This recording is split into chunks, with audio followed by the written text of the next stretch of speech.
realizes with dread that her damned life is about to begin anew. Anastasia states her name, asserting it is not Granny Hare. Despite being physically 4 years old, her mental age is much higher. After 9 tragic deaths, she is now living her 10th life. Andy angrily accuses her of ignoring him and kicks a bucket of water in fury, calling her a wretched orphan. Anastasia dodges the bucket. She thinks to herself that this is the 6th time he's tried that. Andy wonders how she managed to dodge it. He yells at her, calling her an annoying little twerp and accusing her of being a witch, claiming he always knew something was off about her. He suggests that her mother, who abandoned her, was a witch too, and that Anastasia is just like her. Anastasia, growing angry, demands to know what Andy just said. Andy mocks her, asking if she's upset about him badmouthing her mom and suggesting she still believes her mother will come back for her. Anastasia thinks to herself that no one in the family says anything about his verbal abuse of her. Andy threatens to kick her out if she keeps this up, claiming no one would want a dirty little Granny Hare brat like her. Anastasia thinks that it was like any other day. In her anger, she retorts that Andy looks even worse than her and will never become a knight with his scrawny body, pointing out that he's short, has no muscle, and a big head with a small brain. Hearing this, Andy threatens her, but just then, his mother calls out to him, telling him to go outside and see if someone is there, as she thinks she hears a carriage coming their way. Andy, surprised, questions who would ride a carriage to a place like theirs, but then realizes it really is a carriage. Noticing the emblem on the flag, he concludes they must be knights and excitedly speculates that they might be there to pick him up because he took the knight exam last month. His mother, overjoyed, exclaims in surprise that he took the knight's exam and declares that their worries are over. Anastasia, feeling sad, thinks to herself in disbelief that knights wouldn't personally pick up everyone who passed the exam. She knows who is coming and reflects that although time seemed to pass slowly in this life, the day has finally arrived. A voice calls out, asking if anyone is home. Andy excitedly opens the door, welcoming the visitor and asking how he can help, but he becomes frightened upon seeing the man. The man with red eyes asks if this is the house of the Windmill family. Andy, thinking how intimidating the man is, confirms and introduces himself as Andy Windmill. The man interrupts, demanding to know where the princess is. Andy, confused, asks what princess he is talking about. Ignoring him, the man strides into the house. Upon seeing Anastasia's poor condition, the man flinches and halts.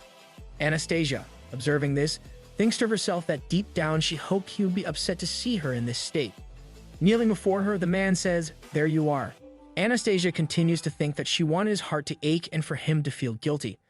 The man introduces himself as Payan Partial of the Holy Veritas Guard and announces that he is there to take her home, addressing her as Princess Anastasia. Anastasia recognizes the man as the strongest holy knight on the continent, renowned for defeating countless monsters and ending the 3-year war. He has also made a vow of chastity in the Grand Temple, as custom requires. In this life, she learned that he is her real father. Andy, confused and angry, demands to know what Payan thinks he's doing by waltzing in and calling her a princess, asking what in the world this is all about. Payan explains that Her Highness's real name is Anastasia Entumos, and she is the first princess of Santra. Startled, Andy exclaims, "What? She's a princess?" Andy's mother hesitantly speaks up, expressing disbelief and suggesting there must be a misunderstanding. She explains that it was stated in Princess Beatrice's will that she had left Princess Anastasia in the care of the Windmill family, also requesting that the princess be escorted back to the palace. She adds that the princess died 3 years ago and wasn't even married, so how could she have a child? With a gasp, she considers the possibility that Anastasia was born out of wedlock. According to Santra's law of succession, Princess Anastasia would inherit the right to the throne from her mother, the first Princess Beatrice. Payan sternly warns Andy's mother that her disrespectful treatment towards the princess due to ignorance of her true title will not be tolerated, and anything she says may be held against her as contempt of the royal family. He then turns to Anastasia and asks if there's anything she wants to take with her. Anastasia replies with a simple no. Andy's mother shamelessly interjects, asking about the child's support. Anastasia, incredulous, thinks to herself how shameless they are. Payan reminds Andy's mother that Princess Beatrice already paid her for that. Andy's mother stammers, admitting that Princess Beatrice did give them some money, but it was hardly enough, citing the high costs of raising a child these days. Seething, Anastasia thinks to herself how absurd her statement is, knowing that they squandered away all the treasures her mother gave them. Payan reassures them that if they send a request to the court, they will be paid accordingly for all their expenses. Upon hearing this, instant smiles appear on Andy and his parents' faces. Anastasia reflects that in the past, she would have eagerly left that place as fast as she could. However, now she tugs on Payan's clothing and asserts that they can't pay Andy's family. She thinks to herself that this wouldn't have been her response in previous lives, but knowing Payan as her father changes things. Payan questions her, asking what she means. Anastasia then points her finger towards Andy's family and declares that they can't pay those people because they made her work with no food and beat her all the time, emphasizing that they are bad people. She wants that Payan needs to understand just how miserable her life has been. Anastasia knows that this continent is called Tranquillum, meaning the land of peace. However, despite its name, the continent is divided into two halves that have been at war with each other for almost 1,000 years. 3 years ago marked the start of the most gruesome war in Tranquillum's history. Santra emerged victorious thanks to Payan, but lost the first princess in the war. It was later discovered in the princess's will that she had a daughter whose existence was previously unknown to anyone. Anastasia realizes that she is that daughter. The maids gossip amongst themselves about what was written in Princess Beatrice's will, expressing disdain that the child was born out of wedlock and revealing that her father is an enemy mercenary, considering it a disgrace to the royal family. Hearing this, Anastasia feels saddened and wonders why her mother had a relationship with a man like that, something she had always wondered about after her 9th rebirth. While checking drawers, she thinks to herself that there are still a lot of jewels left and that they won't notice if one goes missing, right? Suddenly, Anastasia finds a necklace and realizes there's a barrier spell on it. She wonders if it's a projection stone and if it might contain a message from her mom. As Anastasia watches the projection, she hears her mother's voice blessing her, and she realizes it's truly her mom. Payan, holding Anastasia in his arms, observes her smiling and comments that she must really like her. In the projection, Anastasia is shocked to see Payan, recognizing him as the person who always brings her to the palace but rarely talks to her afterward. She recalls feeling him staring at her from a distance occasionally, but he always looks away when their eyes meet. Realizing he's her biological father, Anastasia feels a surge of anger and grief, lamenting that she could have known about this sooner. She cries out in frustration, feeling aggrieved that she couldn't get out of bed for days. Anastasia reflects on her situation, realizing it will be difficult for her to survive on her own as a child, so she decides she must go back to the palace. With her knowledge of her future up until the age of 12, she plans to make use of Payan to ensure her survival. Determined to use him to her advantage, she resolves to make him pay for his neglect. Finally meeting him again, Anastasia is ready to put her plan into action. Payan looms over them, asking if what the princess said is true. Andy's parents, terrified, stammer that it's a misunderstanding, claiming a little discipline is needed when raising kids. Andy tries to deflect, mentioning an incident where Anastasia fell while they were playing. Seeing their fear, Anastasia feels pleased and casts a projection spell. She challenges them to deny the evidence shown in the projection, which reveals their abusive behavior. The projection shows Andy's father, drunk, angrily asking when Anastasia's mother is coming to get her, lamenting that they can't throw her out before getting paid. Andy's mother is seen scolding Anastasia for asking for more food, telling her to beg for scraps if she's hungry.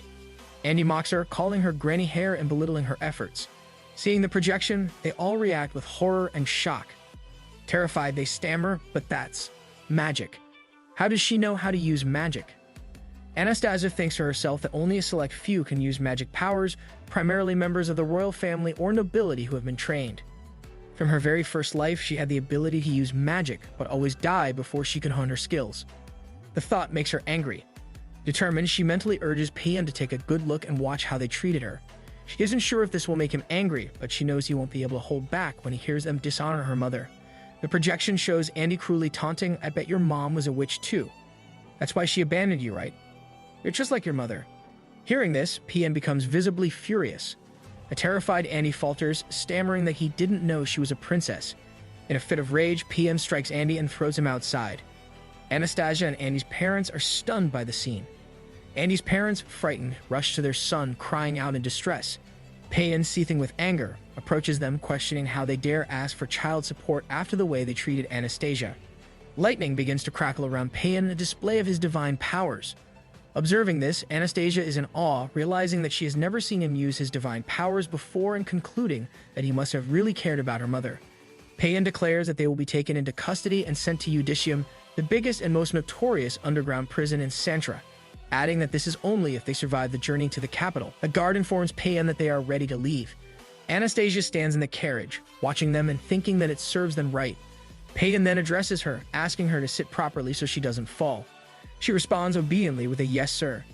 Anastasia stares at Payan, but he quickly averts his gaze. Annoyed, she thinks to herself that he avoided her eyes again and resolves not to let him continue doing that.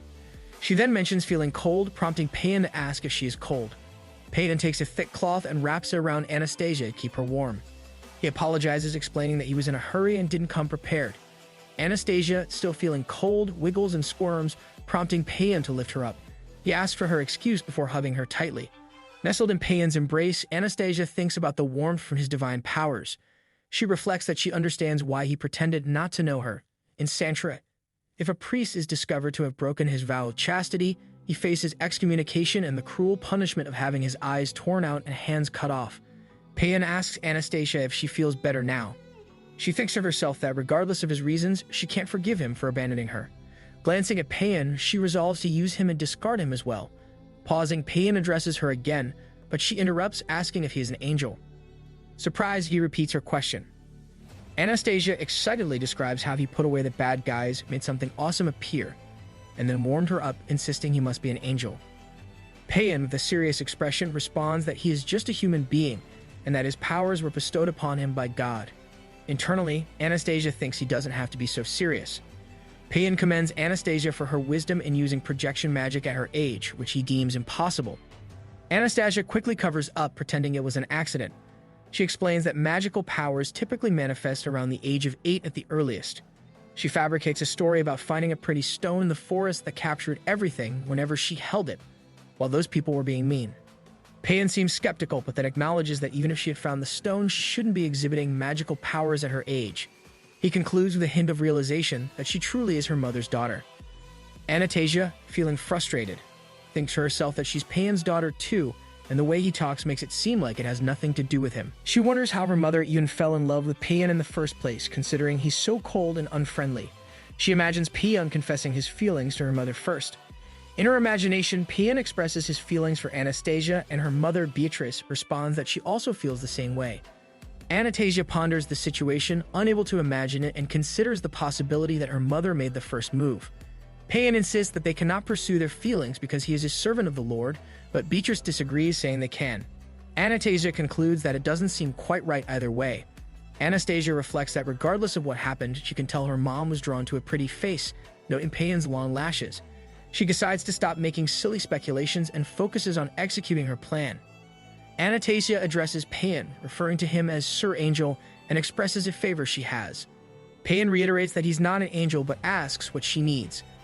Anastasia requests to go to the temple to say a prayer of gratitude for the angel that was sent to her. Payan mentions that he was ordered by His Majesty to come and get her. Anastasia pleads with a pitiful expression, begging Payan to allow her to go and say a prayer. She knows Payan is a very devout believer. Payan agrees, saying they will stop by the temple first. Anastasia is pleased, thinking to herself that her puppy dog eyes must have worked. However, she suddenly feels sleepy after all the tension. She realizes she gets tired easily, since she's still in a child's body. Anastasia then falls asleep on Payan's chest. Payan calls out to her, but she ignores him, deciding to take a nap until they arrive. In the Leccio Palace, Kingdom of Santra, the third princess, Stella Michelle Entumos, shouts in anger. She expresses her outrage at her father for accepting a bastard child as a princess, fearing it will bring disgrace to their kingdom. King Ferdinand Ordo Entumos responds, irritated, admitting he is not pleased with the situation either. He expresses disbelief that the child is indeed Beatrice's and adds to Stella's concerns by revealing the child's parentage as that of an enemy mercenary. Stella laments how they had believed the child was carrying out her duties in the dark forest, only to find out she had been involved with a commoner. The second princess, Aquila Erica Entumos, interrupts Stella, reminding her to mind her language and remember their status as royalty. Stella expresses her frustration, questioning how she can remain composed in such a situation. Aquila asks if they know who the child's father is, to which the king responds that Beatrice's will only mention he was a mercenary from Calissa whom she met in the dark forest, and they lack sufficient information to track him down. Stella mutters disdainfully about Beatrice's association with collisions, suggesting that her demise at the hands of the collision king was fitting. Aquila intervenes again, urging Stella to stop her outburst. She then turns to the king, advising him to consider his decision carefully, as it could shake the very foundations of Santra. Recognizing the child as a princess would grant her the right to succession as per the law of inheritance. Aquila emphasizes that she could potentially become the first ruler in Santra's history to be born out of wedlock.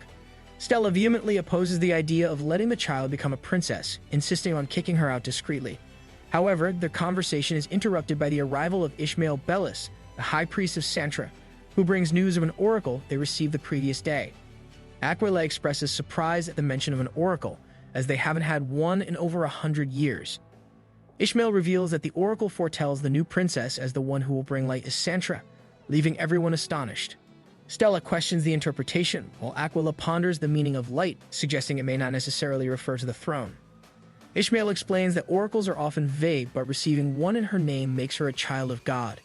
The king acknowledges that even if she's not recognized as royalty, she cannot be banished from the royal family. Aquila's demeanor changes, showing disappointment. Paean requests Anastasia to wake up as they have reached their destination. Anastasia, still groggy, awakens in Paean's lap, realizing she slept the entire time there. She assumes his legs must be sore. Paean then escorts Anastasia out of the carriage and instructs the guards to convey their apologies to the king, as they will be visiting the Grand Temple first.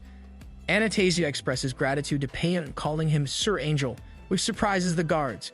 Paean responds with a glare towards the guards, causing them to retreat in fear. Anastasia wonders about their reactions, pondering how bad Paean's reputation is among the knights. Anastasia wonders about the prophecy that labeled her as the one who will bring light to Santra, acknowledging the protection she enjoyed from the royal family because of it. However, she doubts the prophecy's validity, feeling she has never experienced any semblance of light in her own life. She questions how she is expected to bring light to Santra under such circumstances. Determined not to repeat the same mistakes as in her previous life, she resolves to take a different path this time. Paean informs Anastasia that they have reached the prayer chamber. Anastasia glances at Paean and insists that prayers should be done alone. Paean agrees and leaves, giving her privacy. Anastasia sits down, contemplating that everything is proceeding according to her plan. She reflects on Lux, the god of light, noting Santra's devout belief in him, although she admits she isn't fond of him. In a whisper, she addresses Lord Lux, revealing her discovery of her real father's identity. She expresses frustration at being endlessly reborn, feeling its unfair punishment for her father's betrayal. She recounts the various forms of suffering she's endured across her multiple lives, questioning why she must pay the price for her father's actions.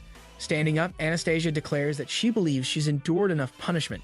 She then walks towards the water and expresses her desire to survive and grow into adulthood in this life. She jumps into the water but realizes it's deeper than she anticipated, causing her distress. She struggles and begins to choke, fearing she might die. Anastasia wonders why Paean is taking so long to respond, fearing she'll be reborn for the 11th time. Suddenly, Paean arrives and pulls Anastasia out of the water, expressing concern for her well-being.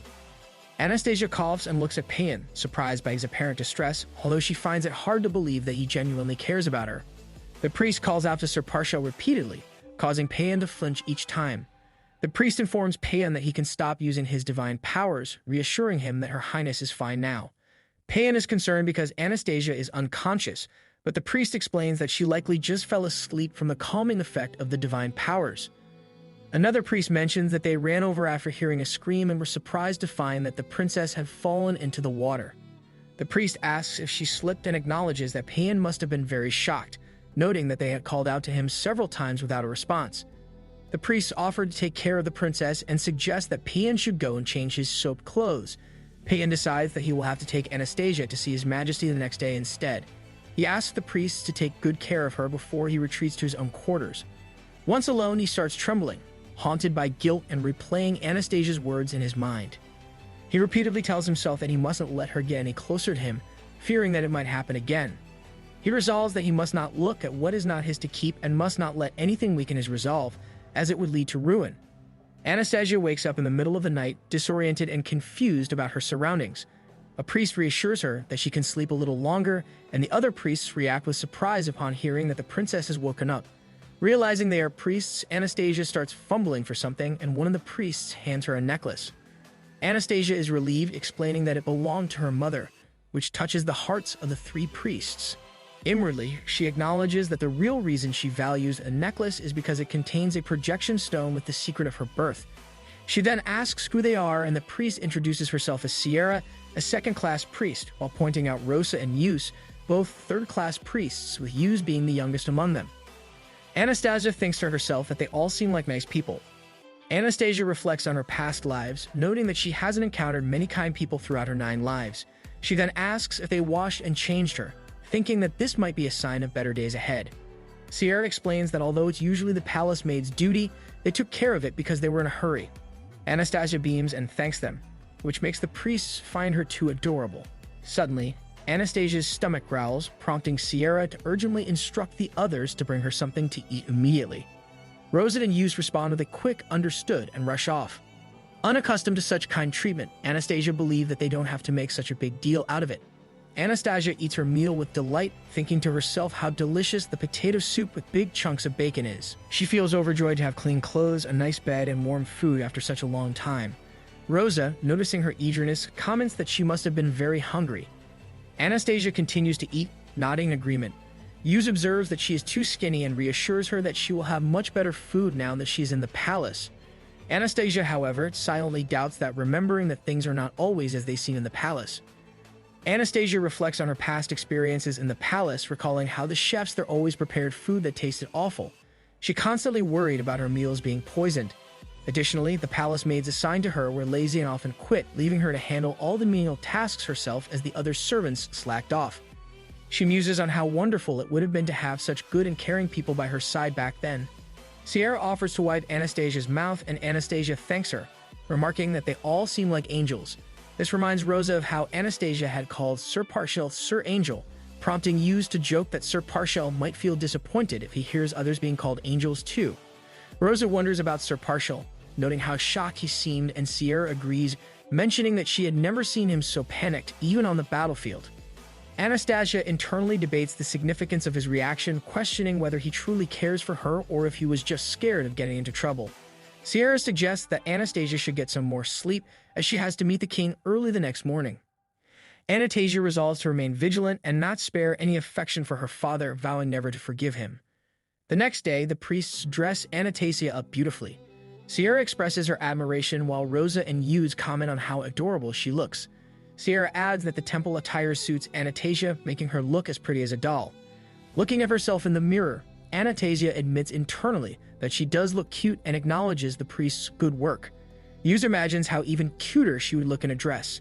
In her past lives, Anastasia always made a terrible first impression at the palace due to her ragged clothes. The king would dismiss her before she could speak, telling others to give her a bath because of how filthy she looked. Now dressed in fine clothes and feeling clean, Anastasia is ready to face her challenges. As she prepares, she feels determined and thinks of it as marching into enemy lines. Payan and the knights wait for her. Anastasia runs up to Payan, laughing and calling him Sir Angel. With her arms open, she expects him to lift her. She cheerfully shows off her new clothes given by the kind ladies. Payan, however, avoids eye contact and maintains his formality, acknowledging her evening and offering to escort her to the carriage. Anastasia, feeling annoyed, wonders how Payan can be so cold. She smiles and bids farewell to the priests, thanking them for their service. Sierra expresses her pleasure in serving Anastasia, while Yus wishes she could stay longer, and Rosa asks if she can say hi during the grand prayer service. Anastasia waves to the priests from her carriage, thinking to herself not to be sad because she plans to see them every day from now on. Payan kneels before the king and announces that he has brought Princess Anastasia as ordered. The king thanks him and apologizes for assigning him a new task so soon after the war. Anastasia, scared and trembling, hides behind Payan. The king, looking for his granddaughter, inquires about her whereabouts. Anastasia, feeling the trauma resurface, realizes her body remembers the past deaths. She can't see her, but she knows Aquila, the main culprit behind her 9 deaths, is staring at her. Reflecting on her past, Anastasia remembers that the queen passed away a long time ago. After her mother's death, Aquila took control of managing the inner palace. This shift in power left Anastasia no choice but to suffer under Aquila's influence. She was confined to the smallest part of the royal palace, surrounded by Aquila's loyal pawns, and lived in misery. Eventually, she was framed for using black magic and cast out of the palace, only to die at the hands of an angry mob. During all this turmoil, the man who now kneels before the king, Payan, was far away, busy fighting monsters in the dark forest. Payan turns towards Anastasia and whispers that it's all right and that the man before them is her grandfather. She is taken aback, thinking, is he trying to comfort me? This isn't like him at all. He doesn't even know the real reason for her anxiety. He probably just thinks she is shy around strangers, having no clue about the horrors these people put her through. Steeling herself, she confidently announces her presence, causing a wave of surprise among everyone in the room. The king observes that she looks so much like her mother, Beatrice, that there's no doubt about her identity. Ishmael agrees, remarking that it feels like he is looking at a young Princess Beatrice. Stella, however, scoffs and cruelly questions how such an ugly brat could be Beatrice's daughter. Anastasia thinks to herself that the king isn't looking at her the way he used to, wondering if it's because of her attire. Although she may never have received the king's adoration, she knows exactly what kind of man he is. He's crazy about religion. The king asks if she knows who he is. Anastasia, trying to play her part, responds by noting the similarities in their eye and hair color, innocently asks if she now has a grandpa. The king then formally introduces himself as the king and ruler of the country, Ferdinand Ordo Entimos, and states that she is the daughter of Princess Beatrice Sorrentium Entimos, which makes her a princess of the kingdom as well. Anastasia feigns surprise and lies, saying that it all feels like a dream and that what Lord Lux told her is coming true. The king, shocked, asks if Lord Lux really spoke to her. Anastasia concocts a story, claiming that a few days ago, Lord Lux appeared in her dream and told her, "Bringer of light, do not be afraid. I have a divine plan for you. I will help you escape this pain and let you meet your real family." Internally, she thinks to herself that it's a total lie, but the king is stunned by her words. The king, jolting, asks High Priest Bellis if he heard that and whether he had told anyone about the oracle. He begins to move towards Anastasia. Ishmael responds, saying that he only informed the king and the highnesses about it the previous day, remarking that this is quite astounding. The king exclaims that it's a divine revelation, stunned that Anastasia received a message from Lord Lux. Stella is shocked and confused by the turn of events. The king strides toward Anastasia, overjoyed that Lord Lux hasn't abandoned Santra, and eagerly asks if the Lord told her anything else. Anastasia, glancing at Payan, adds to her story, claiming that Lord Lux said his most treasured angel would guard her. The king, elated, concludes that this must be Sir Partial, the person with the strongest divine powers on the continent. He remarks that Lord Lux cherishes Sir Partial, a most further elevating Payan's status. Anastasia enthusiastically recounts how Sir Angel punished those who mistreated Ashia and recently saved her from falling into the water. The king is alarmed to hear about the incident and turns to Payan for an explanation, who clarifies that Anastasia slipped and fell into the water while at the temple but wasn't seriously injured. Concerned, the king suggests having Sir Partial guard the princess for the time being to prevent such incidents from happening again. Payan reacts with alarm at the suggestion. Meanwhile, Anastasia inwardly celebrates, feeling that they are getting closer to her goal. Payan expresses his apology to Her Majesty, stating that he doesn't believe he can fulfill the request. Anastasia, feeling disappointed, thinks to herself that Payan didn't comply. Payan asserts that he must attend to his duties as a holy knight, emphasizing that protecting the princess is the responsibility of the royal guard. Anastasia, becoming frustrated, thinks angrily about how Payan dared to refuse, expressing frustration at his avoidance of her plans. Aquilette affirms Payan's statement, acknowledging Sir Partial's numerous duties as the captain of the Holy Guard. He assures Her Majesty that he will assign a competent knight from the royal guard to protect the princess, citing it as a customary practice of the court. He then seeks confirmation from the high priest, asking if they concur. Ishmael agrees that if it would pose a challenge for Sir Partial, then assigning another knight would be appropriate.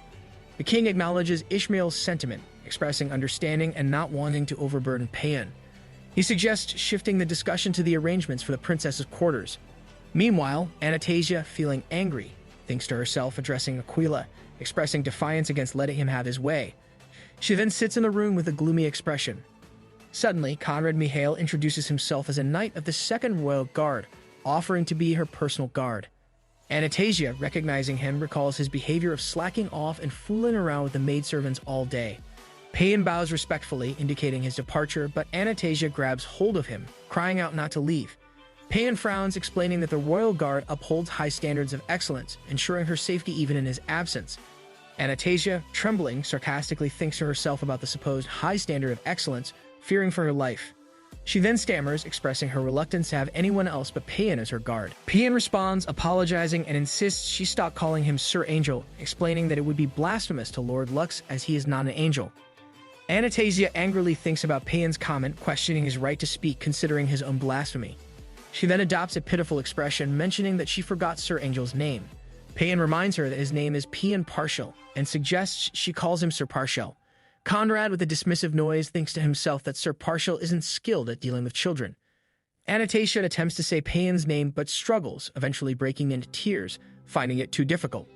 Payan offers her the freedom to address him however she wishes, as long as it's not Angel. Anastasia, grinning mischievously, decides to call him Papa. Anastasia thinks to herself with a snicker, wondering how Payan likes being called Papa and assuming he didn't see it coming. She notes his shocked eyes. Payan hesitantly tells her she can't call him that either. Anastasia screams in frustration, reminding him that he said she could call him anything but Sir Angel. Payan falters, explaining that it goes against the rules of court. Anastasia, determined not to give up easily, asks if she can call him that sometimes when they are alone, thinking to herself about throwing a temper tantrum. Payan, grabbing Anastasia, tells her firmly that there will be no reason for them to see each other again, as they will be staying in different places and fulfilling different duties. Anastasia thinks to herself that his words hurt. Payan emphasizes that she must never call him that no matter where they are. Anastasia observes that his face is as white as a sheet and his voice trembles with desperation. She thinks to herself, wondering if he is that scared of people finding out he's her father, suspecting that's why he's running away even though she's giving him a chance to make things right. She angrily concludes that he is a total jerk and feels foolish for expecting anything different from him. Anastasia starts crying. Payan tries to address her, but she cries even louder. Payan, flustered, attempts again to calm her down. Anastasia continues wailing. Conrad steps in, addressing Payan and suggesting that he shouldn't scold Her Highness over such a small matter, and that he should consider it an honor to be given a pet name by the princess. Anastasia, still crying, lets out a mix of hiccups and sobs. Payan, realizing his mistake, apologizes, admitting he was too harsh. Anastasia then asks if she can call him Papa. Payan, hesitating, finally agrees, saying she may do as she wishes. Hearing this, Anastasia feels happy and thinks to herself how useful Conrad turned out to be this time, though she plans to fire him tomorrow. At 4 a.m. the next day, a knight suggests to the king that it's rather chilly in the mornings and perhaps he should pray a little later. The king shouts, asking what the knight is saying, emphasizing that prayers should be said first thing in the morning. Suddenly, a voice remarks that idleness is the worst sin there is. The knight, alarmed, informs the king that someone is in the prayer chamber. The king hushes the knight and moves forward to see Anastasia praying. Upon noticing her, he clears his throat to get her attention. Anastasia opens her eyes and exclaims, "Grandpa." The king asks her what she is doing there all alone. Anastasia, lying to get Conrad in trouble, explains that she woke up hearing the voice of Lord Lux calling her, followed it, and ended up in the prayer chamber. The king, surprised, asks about her personal guard. Anastasia says he wasn't at his post. Furious, the king exclaims, "How dare Conrad slack off on his first day?" Anastasia pretends to plead for mercy for Conrad, though she inwardly wishes him ill. The king reassures her that it's not her concern and asks what she was praying about so intently. Anastasia tearfully replies that she was seeking forgiveness for her past sins, claiming that she is a sinner. The king, shocked, asks what sin she could have committed, emphasizing that she is just a child. All citizens of Santra are required to attend a service at the nearest temple once every 15 days, and failing to do so is considered a condemnable sin. Anastasia admits that she hasn't attended services for a whole year, explaining that she wasn't allowed to go, but still feels is a sin. The king, enraged, mentions he heard about the people who prevented her from going to the temple and assures her that Lord Lux will not hold her responsible. Anastasia insists that she still feels bad and pleads with her grandfather to let her stay at the temple so she can see Lord Lux every day to make up for all the missed services. The king, taken aback, tells her that it is not appropriate for a member of the royal family to stay at the temple. He suggests instead that she visit the Grand Temple every day to pray, as it is rather close by. Anastasia insists that she doesn't feel comfortable at the palace, describing it as too stuffy. She explains that coming to the temple makes her mind clearer and leaves her feeling more refreshed. The king, shocked, thinks to himself about the possibility that Anastasia might be a child of God, which could mean she needs to stay in the realm of Lord Lux. He also considers Sir Parshal's report. The king asks if it's true that the child can use magic. Payan confirms it but suggests that because she is still young, they should test her magic powers at a later time. The king, astonished, reflects on the rarity and significance of having magic powers at such a young age. The king reflects on how even Beatrice only manifested her magical abilities at the age of 7, noting that Anastasia is definitely not an average child. He questions why Lord Lux would choose an illegitimate child, but concludes that as a mere human he cannot possibly fathom Lord Lux's will. Deciding to wait and see, he tells Anastasia that if she wants to stay at the temple, she may do so starting today. Anastasia beams with joy and thanks her grandfather.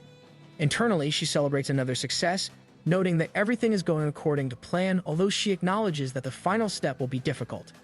The priests are happy to see Anastasia. Rosa asks if she will be residing at the temple for the time being. Anastasia confirms, thinking to herself that she plans to stay there for good.